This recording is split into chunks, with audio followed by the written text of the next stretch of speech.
صاحب، جلیل نے بڑی خوبصورتی سے مجھے ٹالنے کی خاطر کہا، آپ دفتر جاؤ، میں واپس گھر جاتا ہوں۔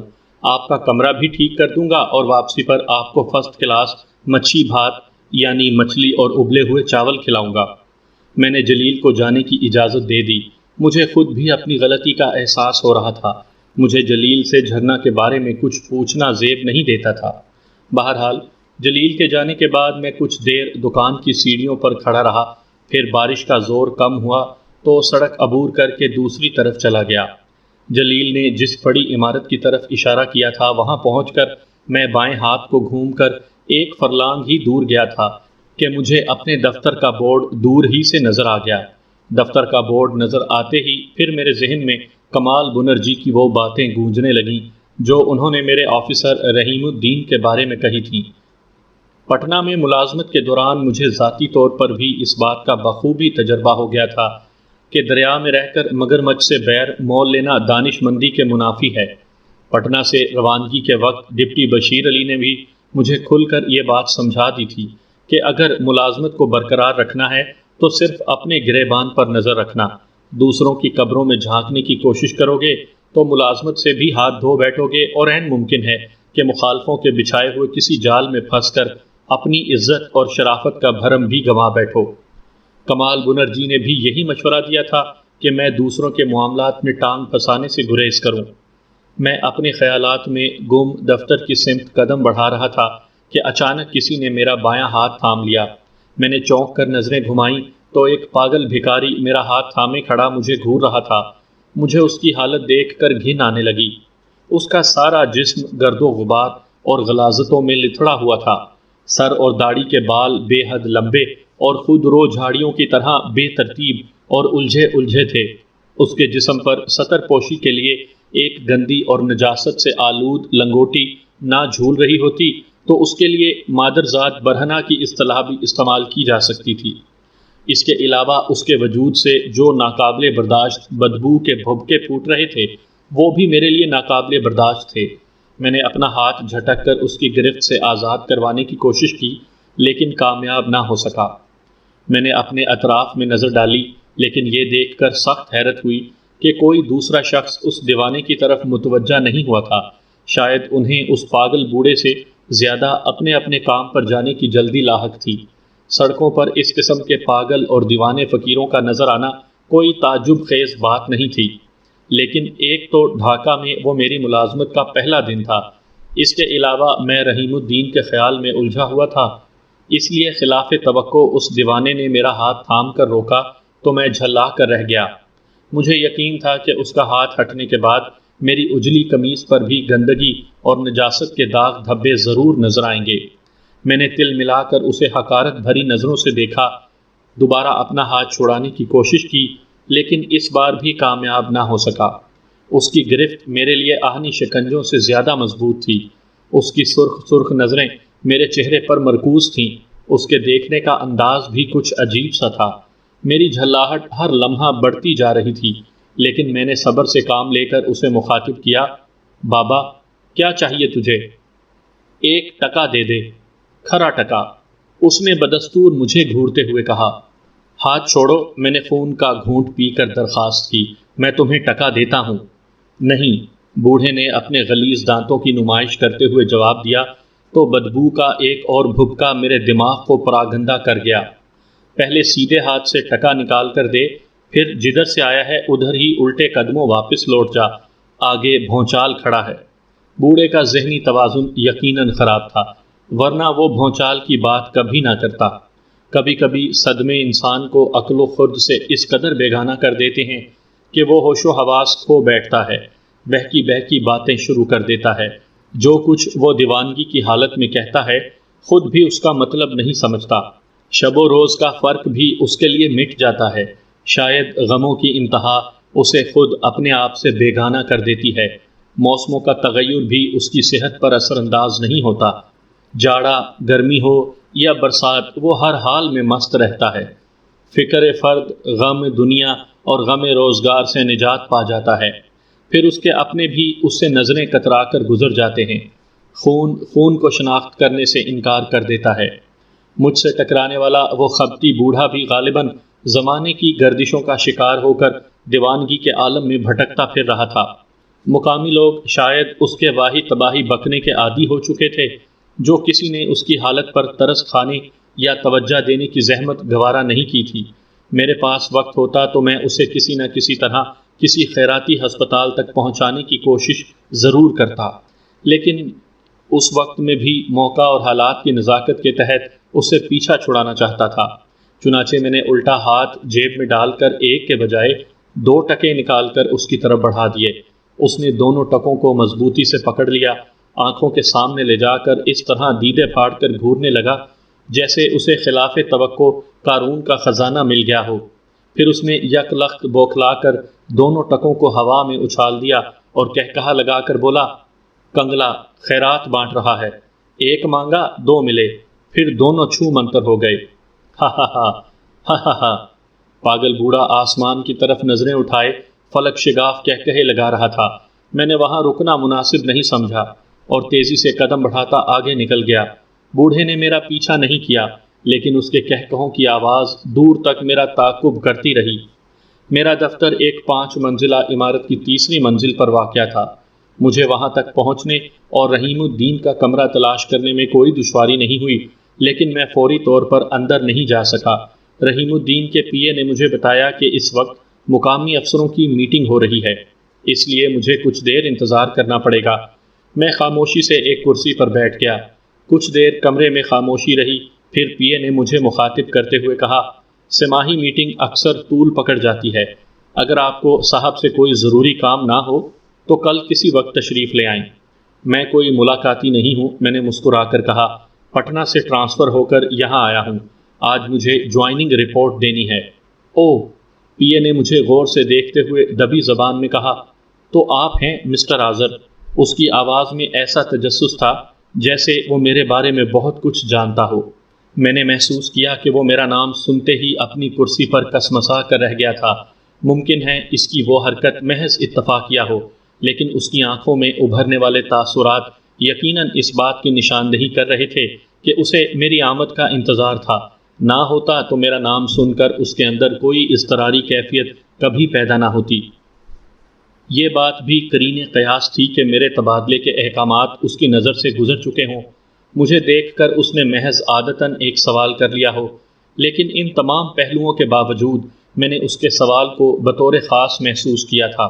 چنانچہ میں نے سرسری انداز میں دریافت کیا، کیا آپ میرے بارے میں پہلے سے واقفیت رکھتے ہیں؟ صرف اس حد تک کہ آپ پٹنہ سے ٹرانسفر ہو کر آئے ہیں اور وہاں آپ کا ریکارڈ بہت اچھا تھا۔ اس نے ایک بار پھر مجھے غور سے دیکھا، پھر قبل اس کے کہ میں بات کو مزید آگے بڑھاتا اس نے خود کلامی کے انداز میں کہا، میرا خیال ہے کہ مجھے باس کو آپ کی آمد کی اطلاع دے دینی چاہیے، ممکن ہے وہ آپ کو بھی میٹنگ میں شریک کرنا پسند کریں، اسی بہانے دوسرے ساتھیوں سے آپ کا تعارف بھی ہو جائے گا۔ پھر اس نے میرے جواب کا انتظار کیے بغیر انٹرکام کا ریسیور اٹھا کر بزر دبا دیا۔ سر، دوسری جانب سے کال اٹینڈ کیے جانے کے بعد اس نے بے حد سنجیدگی سے کہا، پٹنہ سے جو انسپیکٹر آنے والے تھے وہ اس وقت میرے آفس میں موجود ہیں۔ جی ہاں مسٹر آذر۔ Right sir. اس نے ریسیور رکھ کر میری طرف دیکھا، میرا خیال غلط نہیں تھا، سر نے آپ کو اندر بلا لیا ہے۔ میں اٹھنے لگا تو پی اے نے دبی زبان میں کہا، مسٹر آذر، مجھے آپ سے مل کر خوشی ہوئی۔ آپ کا اسم گرامی؟ میں نے خندہ پیشانی سے سوال کیا۔ مجھے سروش کہتے ہیں۔ اس نے مجھ سے بڑی گرم جوشی سے ہاتھ ملایا۔ آپ فی الحال میٹنگ اٹینڈ کر لیں، اس کے بعد ملاقاتیں ہوتی رہیں گی۔ میں اپنی فائل اٹھا کر کانفرنس روم میں داخل ہوا، جہاں ایک لمبی بیضوی میز کے اطراف 10-11 افراد بیٹھے تھے۔ 1-2 کے جسم پر وردی بھی موجود تھی، جس سے مجھے اندازہ ہو گیا کہ وہ بھی انسپیکٹر ہیں۔ سامنے رحیم الدین اپنی ریوالونگ چیئر پر بیٹھا تھا، میز پر اس کے سامنے اس کے نام اور عہدے کی پلیٹ موجود تھی۔ میں نے سرسری طور پر اس کا جائزہ لیا۔ وہ پستہ قد اور دوہرے بدن کا مالک تھا۔ اس کی کشادہ پیشانی اس بات کی دلیل تھی کہ وہ ذہین آدمی تھا، لیکن اس کی نظروں سے چھلکنے والا تجسس اس بات کی ترجمانی کر رہا تھا کہ وہ اپنے سائے سے بھی چوکنا رہنے کا عادی ہے۔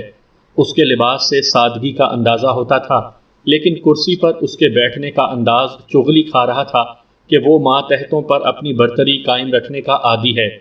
میں نے آگے بڑھ کر اپنی جوائننگ رپورٹ فائل سے نکال کر اس کے سامنے رکھ دی۔ میرے سلام کا جواب اس نے سر کی خفیف جنبش سے دینے پر اکتفا کیا۔ اس کی تیز نظریں بدستور میرے چہرے پر پھیل رہی تھیں۔ کانفرنس روم میں بیٹھے ہوئے دوسرے افراد بھی مجھے دلچسپ نظروں سے دیکھ رہے تھے۔ مجھے یہ اندازہ لگانے میں دیر نہیں لگی کہ میرے ساتھی انسپیکٹروں کو بھی میری آمد کا علم پہلے سے تھا۔ آپ کو آئے کتنی دیر ہوئی؟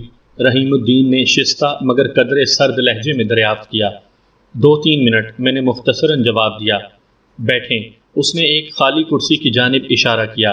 میرے بیٹھنے کے بعد اس نے کچھ خشک انداز میں دوسرے انسپیکٹروں سے میرا تعارف کروایا، پھر گفتگو کا سلسلہ وہیں سے شروع کر دیا جہاں سے ٹوٹ چکا تھا۔ میں محتاط انداز میں اپنی نشست پر بیٹھا ہمتاً گوش تھا۔ موضوع بحث ناجائز تجارت اور بغیر محصول ادا کیے اشیاء کی نقل و حرکت اور آبکاری سے متعلق دوسرے جرائم تھے۔ رحیم الدین ٹھہرے ہوئے لہجے میں تقریر کر رہا تھا، لیکن میں اس کے انداز گفتگو سے یہ بات محسوس کر رہا تھا کہ وہ اپنی تمام تر ظاہری عاجزی اور انکساری کے برخلاف سخت گیر طبیعت کا مالک نظر آتا تھا، اور ماتحتوں کو اس بات کا بار بار احساس دلانا اس کی فطرت کا خاصہ تھا کہ اس کی قلم کی ایک معمولی جنبش بھی ان کے پورے کیریئر پر سیاہی ہی پھیر سکتی ہے۔ تقریر کے درمیان اس نے کئی بار اس بات پر بھی زور دیا کہ ٹیکس کی وصول یابی کے سلسلے میں عوام کو اعتماد میں ضرور لیا جائے، ان کے ساتھ بہتر سلوک کیا جائے، لیکن جو نادہندہ افراد ہیں ان کے ساتھ کوئی رعایت یا نرمی نہ کی جائے۔ تقریر کے آخر میں اس نے پہلو بدل کر بڑے سخت انداز میں کہا، اگر آپ میں سے کسی آفیسر کے ذہن میں یہ خیال ہے کہ میں دفتر میں بیٹھ کر صرف فائل الٹتا پلٹتا ہوں اور مجھے بیرونی حالات کا علم نہیں ہوتا، تو اس مہمل خیال اور غلط فہمی کو ذہن سے نکال دیں۔ میں ایک ایک آفیسر کی کارکردگی اور اس کی صلاحیتوں سے باخبر رہتا ہوں، کون کس قدر ایمانداری اور دیانتداری سے کام کر رہا ہے اور کون حکومت کو نقصان پہنچا کر اپنی جیبیں بھر رہا ہے۔ مجھے ایک ایک لمحے کی خبر ملتی رہتی ہے۔ میری خاموشی کو آپ میری کمزوری نہ سمجھیں۔ میں اگر آپ کے ساتھ دوستانہ عمل کرتا ہوں تو مجھے سختی کرنے کا اختیار بھی حاصل ہے۔ اور ایک بات اور ذہن نشین کر لیں، رحیم الدین نے اس بار خاص طور پر مجھے کن اکھیوں سے دیکھتے ہوئے بڑے خشک اور کھردرے لہجے میں کہا، کسی کا سابقہ ریکارڈ میرے لیے کوئی اہمیت نہیں رکھتا۔ آپ کو میرے ساتھ کام کر کے اپنی اہلیت کو ثابت کرنا ہوگا۔ میں جانتا ہوں کہ کچھ افراد کے تعلقات اوپر تک بھی ہیں، ان تعلقات کی وجہ کیا ہے مجھے اس کا بھی بخوبی علم ہے، اس لیے میں آپ کو فرداً یہ باور کروانا چاہوں گا کہ صرف اپنے کام سے کام رکھیں۔ حکومت نے جو ہدف مقرر کیا ہے اسے حاصل کریں اور کوشش کریں کہ اس ہدف سے زیادہ وصول یابی کر کے خود کو انعام کا مستحق ثابت کریں۔ رحیم الدین کی نرم گرم اور دھواں دھار تقریر تقریباً 1 گھنٹہ جاری رہی، پھر اس نے میٹنگ برخاست کر دی۔ میں نے خاص طور پر محسوس کیا کہ اس میٹنگ میں صرف انسپیکٹروں کو طلب کیا گیا تھا، دوسرے افسروں کو یکسر نظر انداز کر دیا گیا تھا، لیکن یہ ایسی خاص بات بھی نہیں تھی جس پر میں بلا وجہ اپنی انرجی ضائع کرتا۔ میٹنگ ختم ہونے کے بعد انسپیکٹران جانے لگے تو میں بھی اٹھ کھڑا ہوا، لیکن رحیم الدین نے مجھے اور ایک دوسرے انسپیکٹر کو روک لیا۔ جب دوسرے تمام انسپیکٹر کانفرنس روم سے چلے گئے تو رحیم الدین نے مجھے ایسی نظروں سے دیکھا جیسے میں دنیا کا 8واں عجوبہ ہوں۔ میں اپنی جگہ سٹ پٹا کر رہ گیا۔ آپ کا تبادلہ پٹنہ سے کیوں ہوا؟ اس نے چبھتے ہوئے لہجے میں سوال کیا۔ کوئی خاص وجہ؟ میں کچھ ذاتی وجوہ کی بنا پر وہاں رہنا نہیں چاہتا تھا، میں نے محتاط انداز میں جواب دیا۔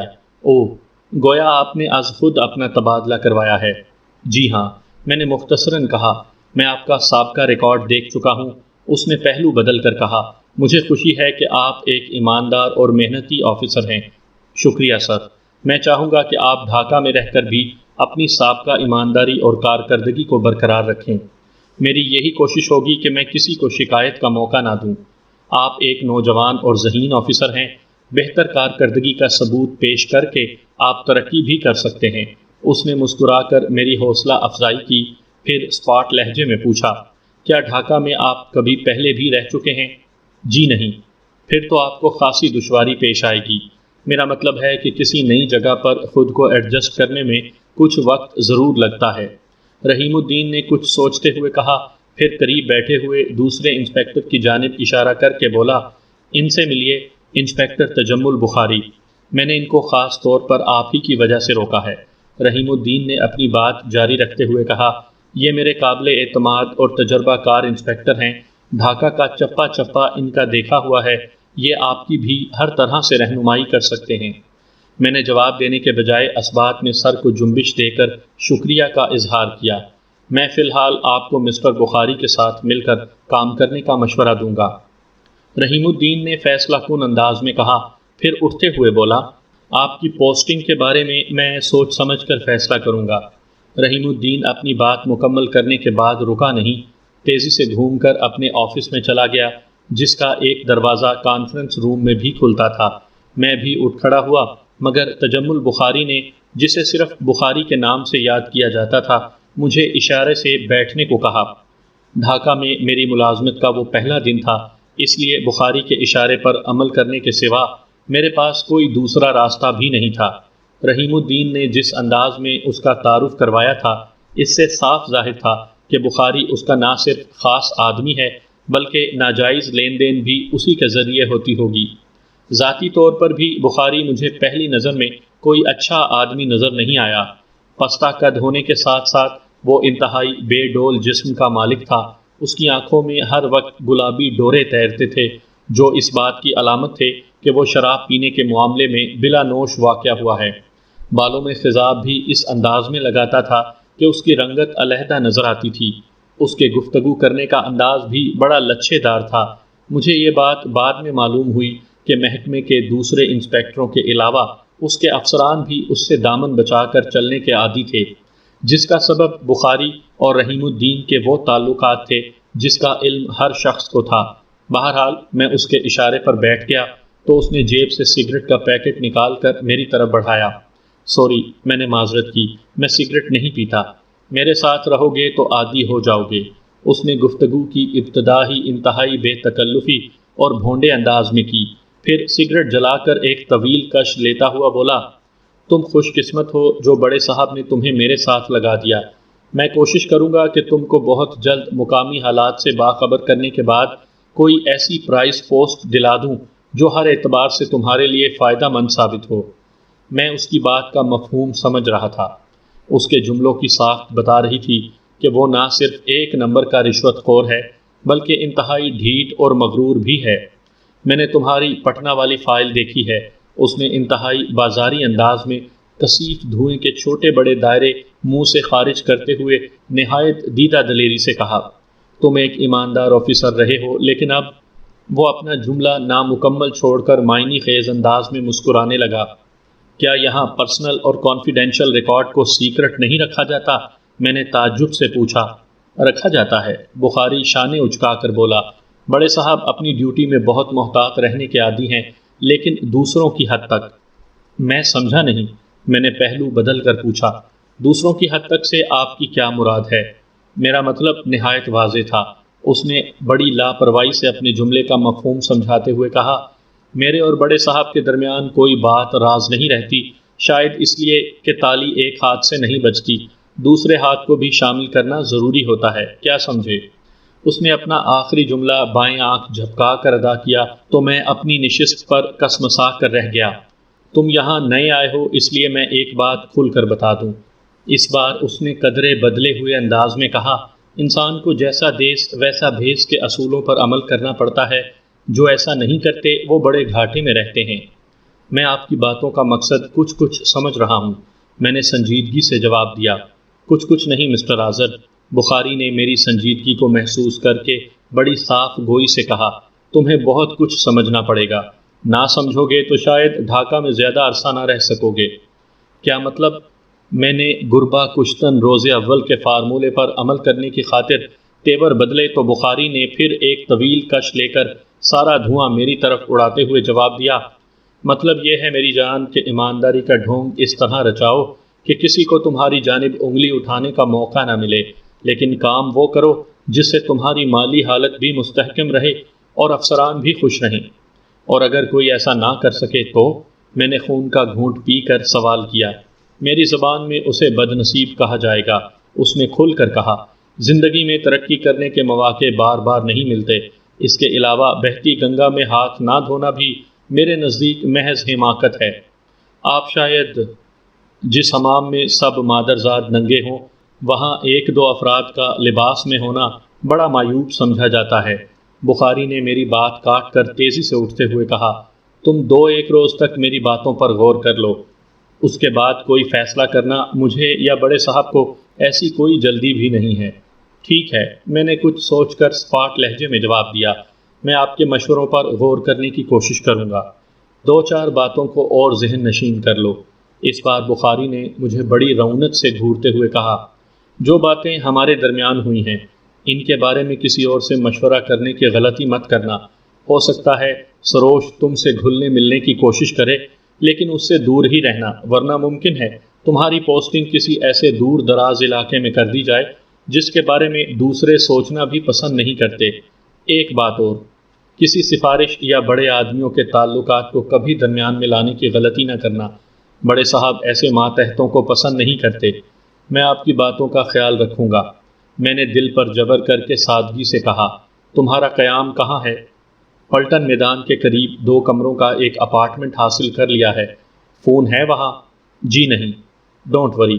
بخاری نے میرا پتہ نوٹ کرتے ہوئے نہایت فراخ دلی سے کہا، 2 روز کے اندر اندر میں تمہارے لیے فون کا بندوبست بھی کروا دوں گا۔ شکریہ، میں نے انکساری کا اظہار کیا۔ میں کل ہی آپ کو درخواست لکھ کر۔ نان سینس، وہ مغرور لہجے میں بولا، جہاں بخاری کا نام درمیان میں آ جائے وہاں درخواستوں کی ضرورت نہیں پڑتی، کیا سمجھے؟ سمجھ گیا، مجھے مجبوراً مسکرانا پڑا۔ ایک آخری بات اور سمجھ لو۔ تجمل بخاری نے کسی زہریلے ناگ کی طرح کینچلی بدل کر پھونکارتے ہوئے کہا، جس روز تمہارے تبادلے کے آرڈر موصول ہوئے تھے بڑے صاحب کے مخصوص آدمیوں نے اپنا کام شروع کر دیا تھا۔ مجھے یقین ہے کہ باس کو تمہارے ایئرپورٹ پر اترنے کے بعد سے لے کر آج تک کی تمام رپورٹ مل چکی ہوگی۔ میرا مشورہ ہے کہ تم اپنے سائے سے بھی محفوظ رہنا۔ بخاری اپنا جملہ مکمل کر کے تیز تیز قدم اٹھاتا باہر نکل گیا۔ اس کے پیچھے پیچھے میں بھی باہر نکلا تو محکمے کے کچھ انسپیکٹر وہاں موجود تھے۔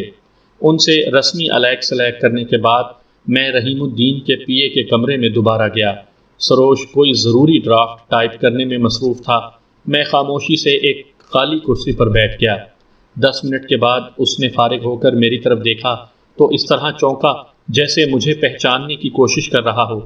اس کی وہ حرکت میرے لیے تعجب خیز اور حیران کن تھی، اس لیے کہ مجھے اس سے ملاقات کیے زیادہ دیر نہیں گزری تھی۔ اس نے کانفرنس روم میں بھیجنے سے پیشتر مجھ سے بڑی خوش مزاجی سے کہا تھا کہ آپ میٹنگ اٹینڈ کر لیں، اس کے بعد ملاقاتیں ہوتی رہیں گی۔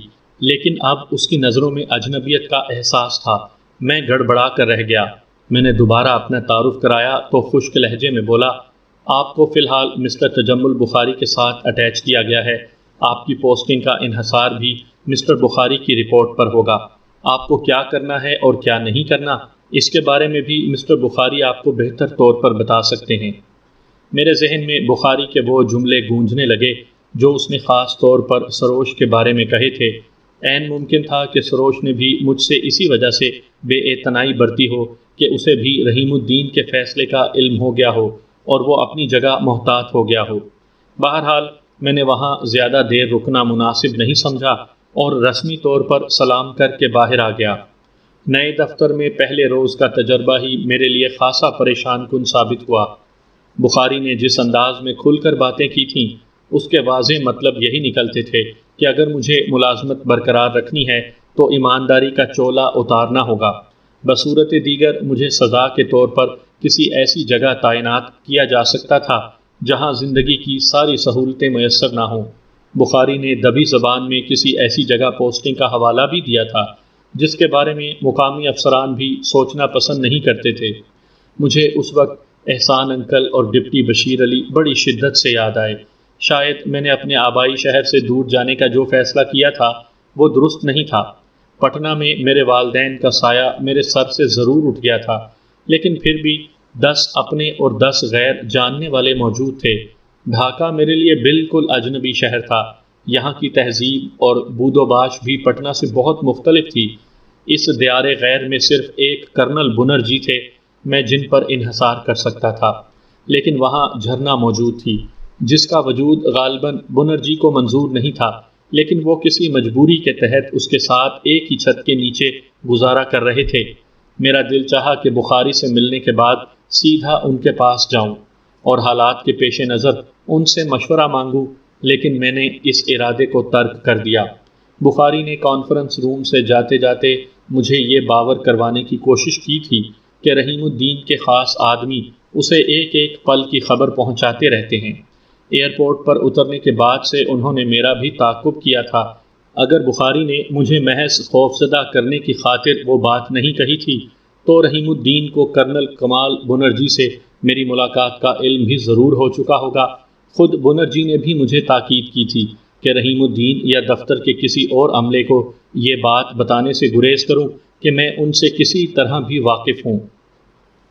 سامعین کرام، آپ سن رہے ہیں اردو کہانی جوگی، اور یہ اس سلسلے کی قسط نمبر 4 ہے۔ مجھے امید ہے آپ کو میری یہ کاوش پسند آ رہی ہوگی۔ میرا ذہن بری طرح چکرا رہا تھا۔ محض اپنی ایمانداری کو برقرار رکھنے کی خاطر میں نے اپنا وطن چھوڑ دیا تھا، لیکن اب جو صورتحال درپیش تھی وہ پٹنہ سے زیادہ خراب تھی۔ بخاری کی باتوں سے صاف ظاہر تھا کہ مجھے ہر قیمت پر ناجائز آمدنی کے مذموم کاروبار میں ملوث ہونا پڑے گا۔ انکار کی صورت میں میری ملازمت خطرے میں پڑ سکتی تھی۔ مجھے ملازمت سے زیادہ ایمانداری پسند تھی، لیکن ایک نئے شہر میں جہاں قدم رکھے مجھے 3-4 دن ہی گزرے تھے، میں بخاری جیسے گرگ جہاں دیدہ سے بیر مول لینے کی پوزیشن میں بھی نہیں تھا۔ وہ رحیم الدین کا دست راست تھا۔ رحیم الدین کروڑوں میں کھیلنے کا عادی تھا۔ میں ان کی بات ماننے سے انکار کر دیتا تو وہ ڈھاکہ میں میرے اوپر عرصہ حیات بھی تنگ کر سکتے تھے۔ مجھے صرف 2-3 روز کی مہلت دی گئی تھی۔ اس محدود مدت میں مجھے اپنی زندگی اور موت کا اہم فیصلہ کرنا تھا۔ میرے پاس کئی طریقے تھے۔ سب سے محفوظ راستہ یہ تھا کہ میں ملازمت کو خیر بات کہہ کر خاموشی سے ڈھاکہ سے واپس پٹنہ چلا جاتا۔ دوسرا راستہ یہ بھی تھا کہ میں حالات کا ڈٹ کر مقابلہ کرنے پر آمادہ ہو جاتا، بخاری کو صاف لفظوں میں بتا دیتا کہ میں دیانتداری سے دستبردار ہونے کو تیار نہیں ہوں، اور ایک آخری طریقہ یہ بھی ممکن تھا کہ میں فون پر کرنل کمار بنرجی کو تمام صورتحال سے باخبر کر دیتا، پھر جو مشورہ وہ دیتے اسی پر آنکھ بند کر کے عمل کرتا۔ میں دفتر سے گھر پہنچا تو جلیل نے مسکراتی نظروں سے میرا خیر مقدم کیا۔ اس کے جسم سے مچھلی کی بو آ رہی تھی۔ مجھے یاد آ گیا اس نے کہا تھا کہ وہ آج مچھی بھات یعنی مچھلی اور چاول سے میری تواضع کرے گا۔ اس غریب کو شاید یہ علم نہیں تھا کہ اس وقت مجھے مچھی بھات سے زیادہ کسی ایسے دوست کی ضرورت تھی جو اس آڑے وقت میں میرا ساتھ دے سکتا، میرے کام آنے کے قابل ہوتا، مجھے اس کھائی میں اوندھے منہ گرنے سے بچا سکتا جو میرے لیے ایک سوچے سمجھے منصوبے کے تحت پہلے سے تیار کی گئی تھی۔ کیا بات ہے صاحب؟ جلیل نے میرا اترا ہوا چہرہ دیکھ کر پوچھا۔ آپ پریشان نظر آتا ہے۔ نہیں، ایسی کوئی بات نہیں ہے، میں نے اسے ٹالنے کی خاطر کہا۔ تھوڑی تھکان ہے، کچھ دیر آرام کروں گا تو جاتی رہے گی۔ ٹھیک ہے صاحب، آپ لباس بدل کر آرام کرو، میں رسوئی میں جا کر اپنا کام کرتا ہوں، کھانا تیار ہونے کے بعد جگا دوں گا۔ جلیل کچن میں چلا گیا۔ میں اپنے کمرے میں آ گیا جسے جلیل نے میری غیر موجودگی میں بڑے سلیقے سے ترتیب دیا تھا۔ بارش ہونے کے سبب ہوا میں ہلکی ہلکی نمی باقی تھی، چنانچہ میں نے بالکنی کا دروازہ بند کیا اور جوتے اتارنے کے بعد لباس تبدیل کیے بغیر ہی بستر پر دراز ہو کر آنکھیں بند کر لیں۔ میرے ذہن میں خیالات کا ہجوم ٹھاٹھے مار رہا تھا۔ مجھے اس ایک لمحے پر غصہ آ رہا تھا جب میں نے پٹنہ سے تبادلہ کروانے کے بارے میں سوچا تھا۔ وہاں رہ کر میں مخالفتوں کا مقابلہ زیادہ بہتر طور پر کر سکتا تھا، لیکن ڈھاکہ میں میرا کوئی یار و مددگار نہیں تھا، اور اب قدم آگے بڑھا کر پیچھے پلٹنا بھی میرے اختیار کی بات نہیں تھی۔ لیکن میں نے ایک بات کا فیصلہ بہرحال کر لیا تھا کہ حالات کتنے ہی سنگین کیوں نہ ہو، میں خود کو رشوت اور بددیانتی کے گھنانوں کاروبار میں کسی قیمت پر ملوث نہیں ہونے دوں گا، خود اس کے لیے مجھے کتنے ہی مصائب و آلام کا سامنا کیوں نہ کرنا پڑے۔ میرا ذہن الجھا ہوا تھا۔ بخاری کی لچھے دار باتوں نے مجھے خوف زدہ کر دیا تھا۔ میں بڑی امیدوں سے تبادلہ کروا کر ایک نئے شہر میں سکون کی سانس لینے کی غرض سے آیا تھا۔ مجھے اپنا مستقبل سنوارنا تھا، قدم جما کر کھڑے ہونے کی خاطر منصوبہ بندی کرنی تھی، لیکن پہلے ہی سنگ میل پر کوئی ایسا درمیانی راستہ تلاش کرنے کی فکر میں تھا جس سے میری ملازمت بھی برقرار رہتی اور رحیم الدین کو بھی مجھ سے کسی شکایت کا موقع نہ ملتا۔ پٹنہ سے روانگی کے وقت بشیر علی نے جو مشورے دیے تھے وہ میرے ذہن میں گڈمڈ ہو رہے تھے۔ میں کسی ایک آخری نتیجے پر پہنچنے کی کوششوں میں مصروف تھا جب نہ جانے کس وقت تفکرات کے ہجوم نے یلغار کی اور میرا ذہن معاف ہو کر رہ گیا۔ نیند کا غلبہ اتنا شدید تھا کہ میں خوابوں کی وادیوں میں ڈوبتا چلا گیا، لیکن بخاری کا تصور اس وقت بھی کسی بھوت کی طرح میرے ذہن پر سوار تھا۔ اس کے جملے رہ رہ کر میرے کانوں میں صدائے باز گشت بن کر گونج رہے تھے۔ ایمانداری کا ڈھونگ اس طرح رچاؤ کہ کسی کو تمہاری جانب انگلی اٹھانے کا موقع نہ ملے، لیکن کام وہ کرو جس سے تمہاری مالی حالت بھی مستحکم رہے اور افسران بھی خوش رہیں۔